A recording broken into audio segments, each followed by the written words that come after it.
Hi everyone and welcome back. In this video, we're going to discuss how to manage recording conflicts in YouTube TV. Unlike traditional DVRs with limited tuners, YouTube TV's Cloud DVR allows you to record as many programs as you want simultaneously, eliminating recording conflicts in that sense. However, there's a different type of conflict you might encounter related to simultaneous streams and household location. Let's clarify how this works. Because YouTube TV offers unlimited Cloud DVR, you don't need to worry about two or more programs airing at the same time and your DVR only being able to record a limited number of them. YouTube TV can record everything you've added to your library simultaneously in the cloud. So the concept of a recording conflict in the traditional sense of not having enough tuners doesn't apply. The conflicts or limitations you might encounter are related to the number of simultaneous streams you can watch. Your base YouTube TV subscription allows up to 3 simultaneous streams. This means up to 3 different people can watch YouTube TV at the same time on different devices.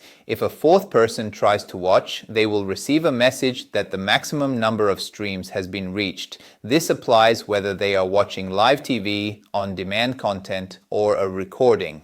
If you need more simultaneous streams, you can subscribe to the 4K Plus add-on, which includes the ability to have unlimited simultaneous streams while at home on your home Wi-Fi network, plus 3 streams away from home. Another potential conflict, although not a recording conflict, is related to the household requirement for family sharing. All members of your Google family group who are sharing your YouTube TV subscription must primarily reside in the same household. YouTube TV occasionally checks your location to ensure compliance. If a family member is consistently using YouTube TV outside the designated home area, they might lose access until they are back in the home area. So, to recap, you don't need to manage recording conflicts due to limited DVR capacity on YouTube TV. The primary limitations are related to the number of simultaneous streams and the household location requirement for shared accounts. We hope this video clarified how recording conflicts work and don't work on YouTube TV. If you found this information useful, please give the video a like and consider subscribing to our channel for more helpful tips and guides.